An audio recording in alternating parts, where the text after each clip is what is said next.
ሰለምኩ ብሎ የተናገረው ልጅ የእንትን ያለው ልጅ ላሳያችሁ። እሺ ክርስቲያን ነህ? አዎ።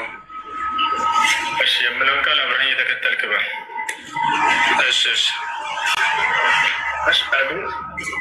አሽሀዱ አላ ኢላሃ ኢለላህ ወአሽሀዱ አነ ሙሐመደን ረሱሉላህ። እንግዲህ ወደ አካውንቱ ተገባ። ሰለማ የተባለው ልጅ ማን ነው? ይሄ ነው እንግዲህ ክርስቲያን ነበረ። የእሱን ቪዲዮ ግን ገብቶ ቼክ ሲደረግ ተመልከቱ ማለት ነው። ማሻአላህ ተባረከ ረህማን። ጨርሰናል። አላህ ምስጋና ይገባ። ከዳልከው የሸሃዳ ቃል ምንም የምስክር ቃል ተው እንጂ ብትል ይሻልህ ነበረ።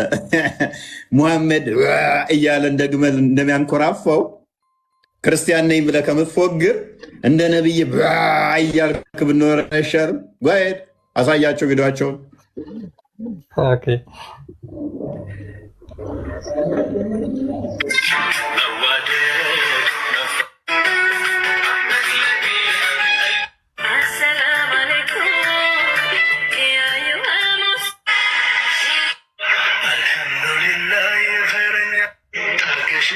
ያ እነዚህ ናቸው እንግዲህ ሉክ ክርስቲያን የተባለው የሚለቀውን ቪዲዮ ብቻ ቼክ አድርጉ። ክርስቲያን የተባለው ልጅ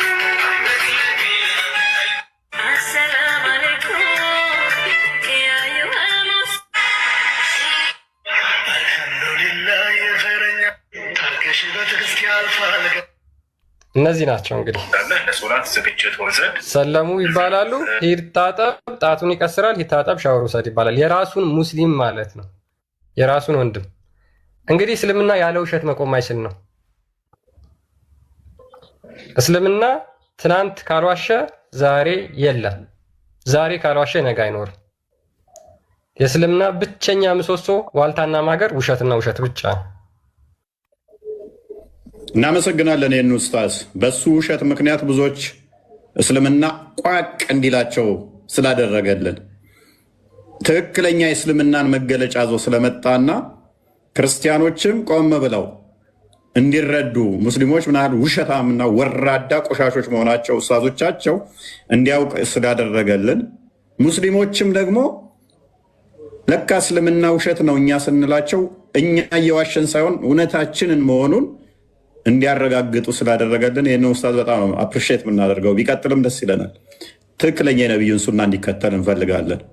ይሄ የነቢዩ ሱና ስለሆነ ትክክለኛ የእስልምና መገለጫ ስለሆነ ትክክለኛው መገለጫውን የእስልምናን ፊት ለፊት አምጥቶ ለምንድን ነው መጅሊሱ መሸለም አለበት? ዘንድሮ 2018 መሸለም አለበት። መጅሊሱ ዘንድሮ ካልሸለመ ፌር አይደለም፣ መሸለም አለበት።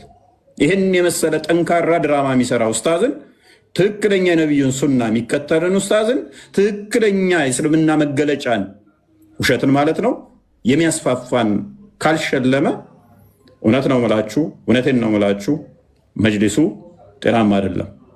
መጅሊሱ ተሳስቷል። መጅሊሱ በጣም ተሳስቷል። ትክክል እየሰራ አይደለም። በጣም እናመሰግናለን።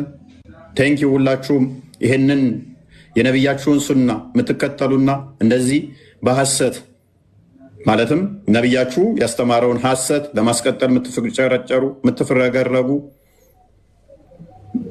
በቃ ከዚህ የተሻለ ነገር ስለሌላችሁ ሁላችሁንም እናመሰግናለን። እነኛ አሁን እዚህ ጋር ያሉ ጉንዳን የሚመስል የተበተኑ ቁጫጮች የቲክቶክ ወራዶችና ውሸታሞቹን ነው አይደለ? ሁላችሁንም ቴንኪው ብለናችኋል። እናንተ ቴንኪው ብለናችኋል። ትልልቆቹ ኡስታዞች ደግሞ ምን እንደሚያደርጉ ዛሬ የምናየው ይሆናል። ምን ያህል ቀጣፊና ውሸታም መሆናቸውን ከትልልቆቹ ደግሞ እናሳያችሁ። እቺ በተለይም የናይጄሪያን ነቢዩ በጣም አዛኝ ከመሆኑ የተነሳ ክርስቲያኖች እንዲሰግዱ ፈቅዶላቸዋል፣ ክርስቲያኖችን አሰግዷል የሚል ተረት ተረት ከህፃንነታችን ጀምረን ስንሰማ ነው ያደግነው። ይሄንን ያልሰማ አለ ብዬ አላስብም። አብዛኛዎቻችን ሰምተነዋል ይህንን ተረት። ክርስቲያኖች እንዲሰግዱ ነቢዩ ሙሐመድ ፈቅዶላቸው በጣም የመቻቻል ሃይማኖታቸውን አትንኩ ሃይማኖታችሁ እንዳይነካ ብሎ እንደዚህ ተረረም ተረረም ፐረረም የሚል ተረት ተረት በጣም አለች እኮ። እቺን ተረት ተረት ዛሬ እናፈርሳታለን። ትልልቅ ኡስታዞች ተወዳጅ የሚባሉት የዋሿት ነች። እነ ኡስታዝ አቡበከር እነ ኡስታዝ ያሲን ኑሩ እና አህመዲን ጀበል የተረቷት መጽሐፍ ነች። የነሱ ተረት ተረት ነች። በእውነት የሌለች ነች። እሷን እንዴት እንደምናፈርስ አሳያችኋለሁ። ከልጅነት ጀምረው ስትነገረን ያደገችው ያቺ ተረት ተረት ክርስቲያኖችን ለመሳቢያ ለማታለያ። ለምሳሌ አቡበከር እንኳን የቴዲ አፍሮ ሚስት ጋር ሄዶ ደልሎባታል። አመለስትም ውጭ ጋር ማናዘዋል እሸቱ ጋር ሄዶ ደልሎበታል። ደግሞ ማንጋ እንደሆነ ብቻ እንደዚህ ሸውደውበታል። የክርስቲያን ፖድካስቶች ላይ ይቀርቡና እችን ተረት ተረት ያወሩና እስልምናን ሰብከውበት ይወጣሉ። አንደኛውማ የማናዘዋል የሚባለው ነው። የአይምሮ መቀንጨር አለባችሁ ምናምን እያለው ይስቃል አብሮ። ሰው አእምሮ መቀንጨር አለባችሁ ተብሎ ማለት ነው ሙልጭ አድርጎ እየሰደበው ያሞገሰው መስሎት ነው መሰለኝ። ማናዘዋል አንተ ስላልተባለና ስሙ ስላልተጠራ መሰለኝ ይስቃል አብሮ ማለት ነው። ኧረ ወንደርፉል ወንደርፉል ይላል። እየሰደበው እኮ ነው። እሱን የሰደበው አልመሰለውም ስሙን ስላልጠራ ማለት ነው። እንዲህ ብለው የሚያምኑ ኢየሱስን ገለውብናል ብለው የሚያምኑትን እንደዚህ እንትን የሚሉ ምናምን የአይምሮ ችግር አለባቸው መቀንጨር አለባቸው ሲል እኛን ሙስሊሞችን ነው እኛ አልተገደለም የምንለውን እኛን ነው እንትን መደገፍ ያለባችሁ ተገድለዋል የሚለው እንደዚህ የሚሉትን እነሱ የአይምሮ መቀንጨር አለባቸው። ወንደርፉል ኢትስ አሜዚንግ ምናምን ይላል ማለት ነው።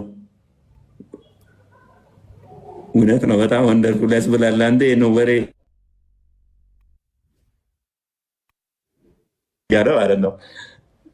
ይመቸው ራሱ ፖድካስት ላይ ራሱን እየሰደበው ገራሚ እውቀት አገኘው ይላል ማለት ነው። የአእምሮ ዘገምተኛ ነህ እያለው ማለት ነው። እኔ ወደ ሶስት በናት በአፉ ተጸዳርቶበት ነው ሄደው እሱ ፖድካስት ላይ ከመጀመሪያው እስከ መጨረሻው ማለት ይቻላል። እና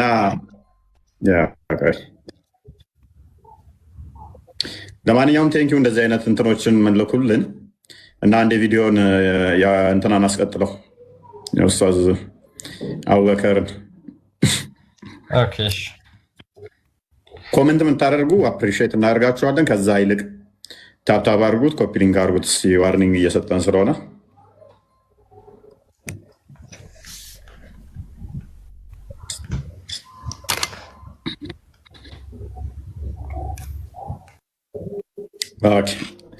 የተነሳውን እናሳያችሁ። የተዋሸበትን አንድ እንትን እናሳያችሁ። ኦልዌይስ እውነት ተናገሩ። እዚህ ጋ እችን ንግግር አዳምጧት። ሄዶ እንዴት እንደፎገረው ማለት ነው። አስቀጥለው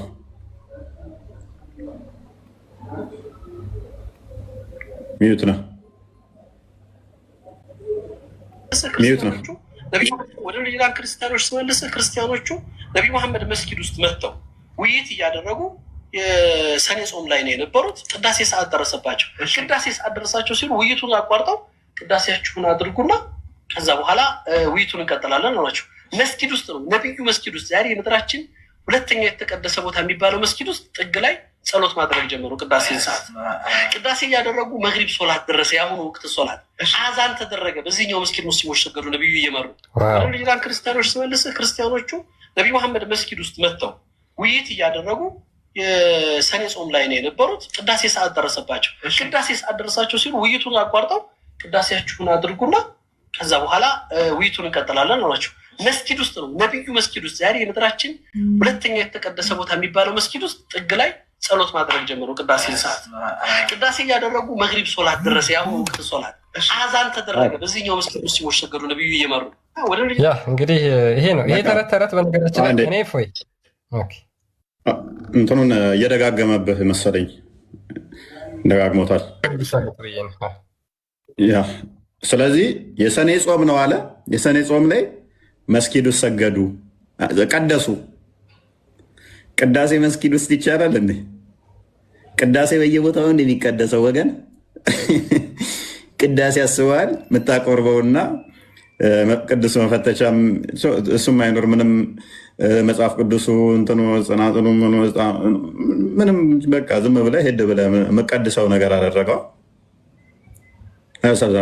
ቅዳሴ እንግባ ምናምን በቃ የምትለው ነገር እንደመሰ እሱ ብቻ እኮ አይደለም የሚያስቀው ፓርት ምን እንደሆነ ታውቃላችሁ? ፈኒው ፓርት ምንድን ነው መሰላችሁ? መግሪብ ሰዓት ደረሰ ነው ያለው። የሰኔ ጾም ታውቁታላችሁ። ማክሲመም ከሄደ 9 ሰዓት ድረስ ቢቆይ ነው ማክሲመም። ቅዳሴ ኦልሞስት 8 ሰዓት ምናምን አካባቢ ላይ ያልቃል አይደል? እንደዛ ያ እስከ 9 ሰዓት ነው ቅዳሴ። መግሪብ ደግሞ 11 ሰዓት አካባቢ ላይ ነው እነሱ የሚሰግዱታ። ገና ቅዳሴው ያን የተጀመረ እኮ ነው የሚለን። ቅዳሴ ያኔ እንትን አሉ 11 ሰዓት ላይ ቅዳሴ ይመጣዋል። ቅዳሴ በየቦታው ይቻላል። ምክንያቱም ሐዋርያው ቅዱስ ጳውሎስ በሁለተኛ ቆሮንቶስ ላይ ምዕራፍ 6 ላይ እግዚአብሔር ቤተ መቅደስ እና የጣዖት ቤተ መቅደስ አንድ እንዳልሆነ እንደማይቻል ነግሮናል። ቁርአኑ ላይ እንደማይቻል በኋላ እንሄድበታለን። በመጽሐፍ ቅዱስ ግን እዚህ ጋር አላሁ አክበር የሚባልበት ላይ እዚህ ጋር ደግሞ ከጎኑ ቅዳሴ አይካሄድም። ዝም ብለህ ቤት ውስጥ ሁሉ እኮ ዝም ብለህ በቃ የምታደርገው አደረገው ቅዳሴ እና ለዛሬ እዚህ እንቀድስ፣ ነገ እዛ ጋር እንቀድስ። እዚህ ጋር ጣዖት እየተመለከ እዚህኛው ጣዖት የሚመለክበት ላይ እዛውን እንቀድስ ምናምን ነገር። ኦኬ አስቀጥለው ቀጥል። ይሄንኛውን እኛ እህታችን አይ ቲንክ ትናንት ወዲያ ምላሽ ሰጥቼባት ነበር። አንድ እህታችን ነቢዩ በጣም አዛኝ ከመሆናቸው የተነሳ አለች። አዛኝ ከመሆናቸው የተነሳ መግሪብ ስንት ሰዓት ነው? 6 ሰዓት ከ12 ጉዳይ 12 ሰዓት ከ37 ከምሽቱ ለአንድ ሰዓት 20 ጉዳይ ማለት ነው። በስመ አብ። ታዲያ እዚህ ጋር ነው ቅዳሴ እዚህ ላይ ነው የሚቀደሰው?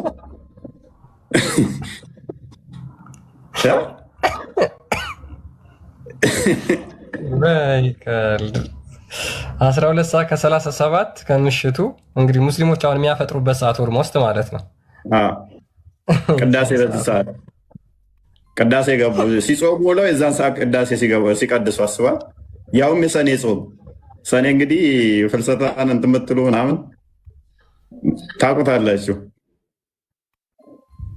እሺ እችንም ውሸቷን እንያዛትና እህታችን ይህንን እንትን ብላ ምላሽ ሰጥተነዋል። እኔስ ኮመንቱን ታደርጉላ ካላችሁ የሆነ ቪዲዮ አይቻለሁ። ምንም እንዳትሉ የእውቀት ክፍተቶች ስህተቶች ሊኖሩ ስለሚችሉ እኛ እንትን የምንለው በእውቀት የመጣን ምክንያቱም እነኛዎቹ ክርስቲያኖችን የሚጠቀሙበት ምክንያት ምንድን ነው? የሰው ጆሮን በደንብ ይገዙበታል። ክርስቲያን ሲናገረው ለካ እውነት ነው የሚል ስለሚያመጣ ነው ሆን ብለው ይህን የሚጠቀሙት ኡስታዞቻቸው። ተመጣጣኝ ምላሽ እንሰጣለን። ተመጣጣኝ ምላሽም ተሰጥቷል። በቂ ነው። ግን እኛ ከሰጠነው በተጨማሪ ደግሞ አንደኛ ኡስታዝ መጥቶ ምላሽ ሰጥቷል። ዛሬ ምላሹን አስደምጣቸው። ባይዘ እዚህ ላይ ደግሞ በተጨማሪ ያሲን ኑሩም የቀጠፈውን ላሳያችሁ። ያሲን ኑሩ ተወዳጅ ምትሉት ምርጥ ምትሉት አምናኔን ይገደል ይፈለጥ ሲል የነበረው ቴንኪው ያሲን ኑሩ አፕሪሺየት እናደርጋለን። እዚህ ላይ መተ ደግሞ ከኛ ፊት ብታወራው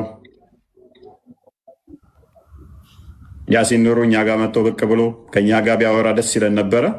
እንደዚህ ብሎ ቀጥፎ የራሱ ኡስታዝ ምላሽ ሰጥቶበታል። እችኑ ንግግር በነገራችን ላይ ይህም በጣም ታዋቂ ኡስታዝ ነው እና ያሲን ኑሩ ላይ ነው ቪዲዮ የሰራው ማለት ነው። ምን ያህል እንደሚዋሹ ነው ከዚህ የምትረዱት። ምን ያህል ዋናዎቹ ራሱ ምን ያህል አጭበርባሪዎች እንደሆኑ ከዚህ መረዳት ትችላላችሁ። ይሄኛው የመለሰውን ለያሲን ኑሩ ላስደምጣችሁ። ይህን መልእክት ስሙና መልሱን አብረን እንሰማለን። አላህ ሱብሓነሁ ወደ ነቢዩ ሰለላሁ ዐለይሂ ወሰለም ልዑካን ሆነው እስልምናን ለማጥናት ሲመጡ 11 ሰዓት ላይ የቅዳሴ ሰዓታቸው ደረሰ። ጸሎት ላይ ደረሰ 11 ሰዓት ላይ ምን ሆነ? የቅዳሴ ሰዓታቸው ደረሰ። ሲከራከሩ ቆዩና 11 ሰዓት ላይ የቅዳሴ ሰዓታቸው ደረሰ። እኛ ቅዳሴ አስቀድሰን አናውቅም። በቃ አንተ ቅዳሴ ለካ የሚገባው ማታ 11 ሰዓት ላይ ነው። ኡስታዞች እኮ ይዋሿት፣ በቃ ይዋሿታ። እናንተ ክርስቲያኖ ለምን አታስቀድሱት? አስቀድሱ እንጂ 11 ሰዓት ላይ ሄዳችሁ ለምን አታስቀድሱት? ቅዳሴ የሚደርስባቸው 11 ሰዓት ላይ ነው። እንግዲህ ሰኔ ጾም ስትጾሙ ለ11 ሰዓት ላይ ቅዳሴ ሲጀመር ይህንን ነው ሃይማኖት ብለው የሚፎግሩን ማለት ነው። አታቁም፣ እናንተ አታቁም። ስለማታቁ ነው ባይዘ ከሄዱት ውስጥ ዴሌጌሽን ኦፍ እንትና ወደዚህ ነብዩ ጋር ሄዶ የተባሉት አንድም ኢትዮጵያን ክርስቲያኖችም አሉበት። ኢቨንሻ ከኢትዮጵያ ኢቨንሻ ምንትን ባለው ላይ ከኢትዮጵያ የመጡ ክርስቲያኖችም ብሎታል። ከአቢሲና የመጡ ናቸው ብሎታል። የናይጄሪያን ክርስቲያኖች ኢትዮጵያ የሚያካትታሉ። ኢትዮጵያኖች እናንተ ለመማት አስቀድሱት። እስከ 11 ሰዓት ይጾማል። ቅዳሴ የሚገባው 11 ሰዓት ላይ ነው። አታውቁም። ለዛ ነው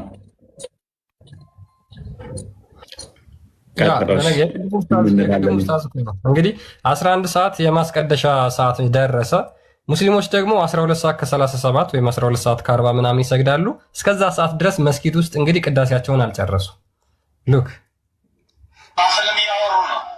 የሶላት ሰዓት ደርሶ ማለት ክርስቲያኖች መስጊዳቸው አንድ ኮርነር ፈቅደውላቸው ለክርስቲያኖች እስልምና ላ ኢክራሃ ፊዲን ሲሉ ቀናቸዋል። طيب الحمد لله والصلاة والسلام على رسول الله ብለናል። አላህ ስብሐነሁ ወተዓላ ኸይሩን ይግጠመን። ምን አሉ ዑለማዎች ይህንን አይነት ሐዲስ በአጠቃላይ የነጅራን ነሳራዎች ነቢይ ጋር ሰለላሁ ዐለይሂ ወሰለም ወፍድ ሆነው በመጡ ጊዜ እዛ ሰግደዋል የሚለውን አተር አጠቃላይ ወይ ደግሞ ሐዲስ መልሰውታል ዑለማዎች። ኢማም ቡኻሪ፣ እብኑ ሕባን፣ ነሳኢ ወገይሪሂም ሐዲሱ ضعيف ነው ብለዋል። እንደውም ምን አሉ ዑለማዎች ላ ዩሕተጁ ይሄ ሐዲስ እንደውም ለሁጃም አይሆንም። ይህንን አይነት አተር ይህንን አይነት ንግግር ለሌሎች እንደው ኢስቲእናስ አድርጎ እንደው ማውራቱ ራሱ አይሆንም ብለዋል ዑለማዎች። ምን አሉ? አልአተሩ ልዋሪዱ ፊ ሰላት ወፊ ሰራ መስጊድ ነቢይ ሰለላሁ ዐለይሂ ወሰለም ضعيف ላ የሰሑ ሰነደን ወላ ዩሕተጁ ብሂ እንተሃ ወላ ዩሕተጁ ብሂ። ስለዚህ ኡስታዝ ያሲን ኑሩ ይህንን ያሉት እንግዲህ ሐዲሱን እንዲያስተካክሉ ወይ ደግሞ ሙራጃ እንዲያደርጉ ከወዲሁ አደራ እለዋለሁ። አላህ ስብሐነሁ ወተዓላ ሁላችንም በኸይር መንገድ ላይ የምንጣራ ያደርገን። ስለዚህ ነሳራዎች የሙስሊም መስጂድ ውስጥ ገብቶ መስገድ ፈጽሞ አይፈቀድም። ነቢይ ሰለላሁ ዐለይሂ ወሰለምም አልፈቀዱም። አላህ ስብሐነሁ ወተዓላ በቁርአን ውስጥ ምንድን ነው የሚለው? ወአነ ልመሳጅደ ሊላሂ ፈላ ተድዑ መዐላሂ አሐዳ። መስጅዶች የተዘጋጁት ለአላህ ስብሐነሁ ወተዓላ ኢባዳ ብቻና ብቻ ነው።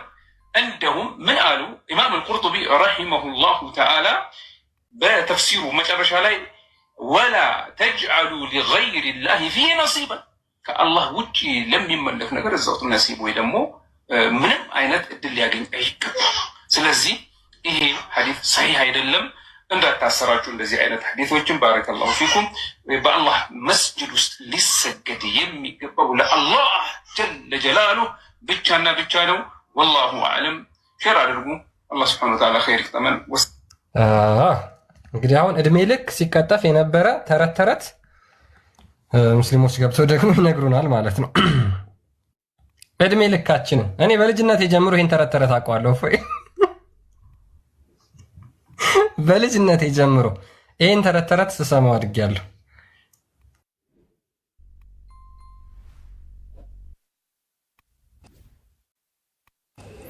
እንጨፍርባቸው እስኪ ምን ትላላችሁ ታዲያ?